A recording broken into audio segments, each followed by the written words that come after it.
Recently shown in an Al-Qaeda video delivering a sermon for Eid al-Adha last November, presumably in Waziristan, Jordanian Al-Qaeda leader Mahmoud Zaidan, known as Mansour al-Shami, was killed in a US airstrike in Pakistan on Friday.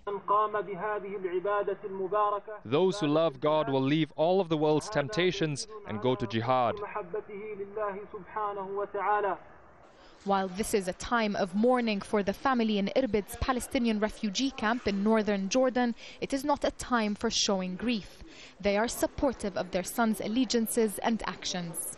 I'm proud of my son because he's a martyr who died in jihad against the Americans and the oppressive enemies of the Arab and Muslim worlds. Official Jordanian embarrassment caused by Jordanian Al-Qaeda members abroad is currently at an all-time high. And this is becoming a very disturbing issue for the authorities here, which consider Al-Qaeda their worst enemy. Recently, there's been a migration by a large group of Salafi jihadist Muslims and youth in Jordan to hotspots like Iraq and Afghanistan. This trend is contradictory to the Jordanian government's efforts in its open fight against Al-Qaeda and its alliance with the US. This requires a revaluation of the relationship between the state and society. But for Jordanian families like this one, official embarrassment is not a reason to be apologetic. In fact, they are quite open about Zaidan's links to the Taliban instead. He spent the first 8 months in Afghanistan in military training. He was obedient and was known to be a good listener. He met many Taliban leaders, including Mullah Omar. He was very comfortable dealing with the Taliban. Many Taliban members studied the Quran with him.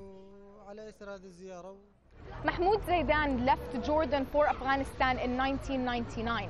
He then ended up in the Pakistani province of Waziristan, where he was killed in a US airstrike only 1 week after Jordanian Humam al-Balawi blew himself up in Afghanistan, killing 7 CIA agents and a Jordanian intelligence officer. The Balawi double agent affair was a shocking scandal for Jordan, and the transfer of young Jordanian Salafi Muslims to join the fight against the US in Iraq, Afghanistan and Pakistan is no longer a deniable trend. Zaidan's brother himself had been an inmate of Guantanamo. Fighting extremism now may very well become a tougher challenge for Jordan, not only overseas, but also domestically.